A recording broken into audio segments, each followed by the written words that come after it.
우리 대표 교수도 말씀이 계셨습니다만 북한이 최근 서해상에서의 무력 도발은 국제사회로부터의 지지도 받을 수가 없고 대한민국 국민은 누구도 동의를 할 수 없는 행위입니다. 즉각 무력 시위를 중단할 것을 강력히 촉구합니다. 정부는 선제 타격이니 또는 급변 사태든 북한을 자극하고 반발할 수 있는 그런 상황을 만들지 말고 냉철히 판단해서 인내심을 가지고 북한의 정확한 의도를 파악해가지고 사태 악화를 막아야 할 것이다 하는 말씀을 드립니다. 북한이 서해에서의 이 무력 시위는 한반도에 있어서의 평화체제 구축을 위한 논의를 진전시키자는 큰 목표 아래 미국과 한국의 도움이 필요하고 그래서 대화를 하고 싶다. 그렇지만 북한의 체제와 안보를 위협하는 어떠한 시도나 행위에 대해서는 묵과하지 않겠다는 단호한 의지 표현이다. 이렇게 저희들은 해석을 하고 있습니다. 고장난 녹음기가 계속 돌아가면서 불필요한 또 귀에 와닿지도 않는 이야기를 한 것처럼 아무런 효과가 없고 또 더 이상 정책으로서의 평가를 받지도 못하는 이명박 정권의 대북정책, 비핵개방 3천 정책을 당장 폐기를 하고 실질적으로 남북관계 또 비핵관계가 진전이 될 수 있는 실용정책을 구사를 해야 된다 이런 말씀을 드립니다. 그러기 위해서 북한이 육자회담에 복귀를 하게 되면 남과 북, 미국과 중국이 참여하는 한반도 포럼을 개최해서 한반도에 있어서의 평화체제 구축 논의를 진전시키겠다는 제안을 좀 할 필요가 있고 또 정부는 이 기회에 무력 도발에 대해서 응징을 하겠다는 격화된 표현만을 할 것이 아니라 소위 한반도 평화특사를 만들어서 미국과 중국, 일본, 그 다음에 북한, 러시아 등에 파견해가지고 진정으로 한반도에서의 비핵화 문제, 대북정책에 있어서의 한국이 주도적 역할을 할 때가 왔다. 그래서 이명박 정권의 구호가 아닌 행동으로서의 실질적 한반도 평화의 주도적 역할이 아주 필요한 시기다 하는 말씀을 드립니다. 또 하나는 지금 5개월간 지속된 세종시 문제로 여야, 수도권과 충청, 지방이 정쟁과 분열로 사실상 국가가 이제 내전 상태에 들어서 있는 것이 아닌가 하는 의구심을 저버릴 수가 없습니다. 지금 사실상 실업자가 408만 명이 이르고 민간 부분 일자리가 26만 3천 개나 감소해서 일자리 대란이 심각한 상황입니다. 민생 비상 상황에서 정치권이 민생에 전념하기 위해서는 이명박 대통령이 추진하고 있는 세종시 백지화안을 가감히 포기를 하고 대통령이 국민의 뜻에 승복을 해서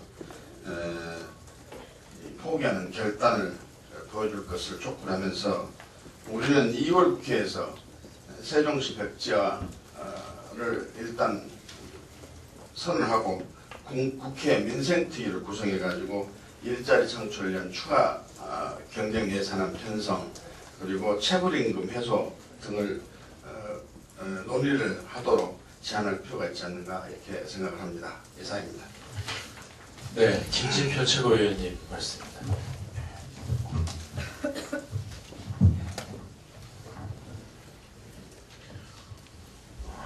이명박 정부는 경찰관들이 스님을 폭행한 범란 사건에 대해서 전국의 불교 신자들에게 무릎 꿇고 사과해야 할 것입니다.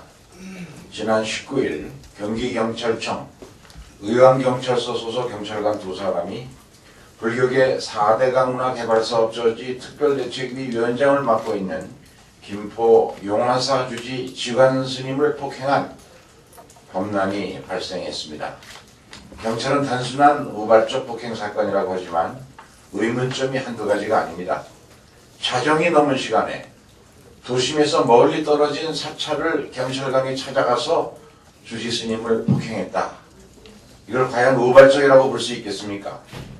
4대강 토목공사 저지에 앞장서온 스님이 주지로 있는 절을 사찰하러 간 것 아니냐 하는 정치적 배후와 의도를 의심할 수밖에 없는 것은 MB 정권이 2008년 3월에도 대운하 반대 서울대 교수 모임 소속 김모 교수를 사찰했다가 문제가 된 전비가 있기 때문에 더욱 그러한 것입니다.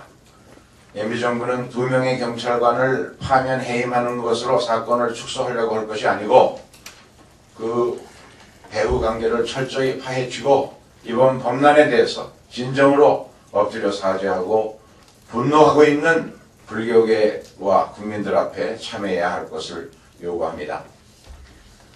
어제 김상곤 경기도 교육감이 검찰 소환 조사를 받는 현장에 그에 반대하는 공대위 공동대책위원회 200여 명과 함께 현장에 갔다 왔습니다. 한마디로 김상곤 교육감에 대한 검찰 소환 조사는 정치 소환 조사고 이것은 우리 헌법이 보장하고 있는 교육 자치를 유린하는 것이라고 아니할 수 없습니다. 김상곤 교육감은 시국선언에 참여한 교사들에 대한 대법원의 최종 판단이 확정될 때까지 징계를 유보하겠다는 것뿐이었습니다. 이것은 헌법이 보장하고 있는 표현의 자유 그리고 지방교육 자치의 목적에 맞는 교육감으로서 취해야 할 그런 합리적인 결정이라고 생각이 됩니다. 그것은 지난 19일 전주지방법원에서 시국선언 교사들의 대해서 헌법이 규정한 표현의 자유를 이유로 무죄 판결을 내린 사실에 의해서도 뒷받침되고 있습니다. 어제 김상곤 교육감의 검찰 조사를 받은 날 이것은 단순한 사실입니다. 그냥 유보하겠다고 하는 그 사실이고 교육의 수장을 불러서 조사하려는 것은 지방선거를 앞두고 김상곤 교육감의 그 정치적인 그런 이미지에 타격을 주고자 하는 정치 소환으로밖에는 볼 수가 없습니다. 그렇게 하는 과정에서 경기도의 교육계는 치욕을 느끼게 되고 경기도의 교육 자치는 가장 부끄럽고 치욕스러운 그런 날로 어제가 기록될 것입니다. 이명박 정부의 교육과학기술부, 경기도지사, 도의회, 검찰까지 총동원해서 김상곤 죽이기에 올인하고 있는데 그야말로 이러한 이명박 정부가 역사의 법정에서 심판받아야 할 것으로 생각합니다. 오는 6월 지방선거에서 1200만 경기도민들 정략적 목적으로 김상곤 죽이기를 자행한 MB 정권과 한나라당에 대해서 준엄한 심판을 내려줄 것을 확신합니다. 이상입니다.